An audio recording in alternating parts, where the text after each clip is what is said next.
कीर्तीकर यांची पक्षातून हकालपट्टी करण्याची मागणी एका पत्राद्वारे केली गेली आहे। उपनेते शिशिर शिंदे यांनी मुख्यमंत्र्यांकडे ही मागणी केली असं कळतंय आणि शिंदेंच्या शिवसेनेतला हा अंतर्गत वाद आता चव्हाट्यावर आल्याचं दिसतंय। हे पत्र सध्या आपण पाहतोय त्यांच्या सहीसह असलेलं शिंदेंच्या शिवसेनेतला हा अंतर्गत वाद म्हणावा लागेल। गजानन कीर्तीकर यांची पक्षातून हकालपट्टी करण्याची मागणी पत्राद्वारे केली गेली आहे। उपनेते शिशिर शिंदे यांनी मुख्यमंत्री एकनाथ शिंदे यांच्याकडे ही विनंती केलेली आहे आणि तसं विनंतीचं पत्र त्यांनी त्यांना दिलंय।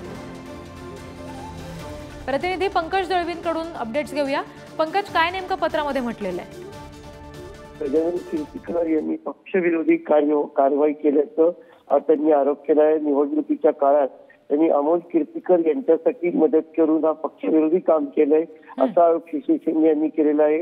तसंच निवडणुकीच्या दिवशी त्यांच्या पत्नी यांनी जे केलेलं विधान होतं त्याच्यानुसार गजानन कीर्तीकर किंवा त्यांच्या कुटुंबियांची भूमिका स्पष्ट होते, त्यामुळे त्यांनी त्यांना पक्षातून काढून टाकावं अशी मागणी शिशिर शिंदे यांनी केलेली आहे।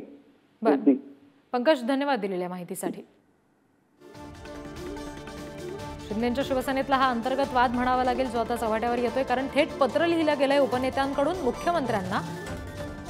शिंदेंच्या शिवसेनेच्या या पक्षातून गजानन कीर्तीकर यांची हकालपट्टी केली जावी अशी थेट मागणी याच्यातून केली गेली आहे आणि पक्षविरोधी कार्यवाही त्यांनी केलेली आहे असं याच्यामध्ये म्हटलं गेलंय आणि त्या आधारे त्या पार्श्वभूमीवर त्यांची पक्षातून हकालपट्टी व्हावी अशी मागणी पत्राद्वारे केली आहे।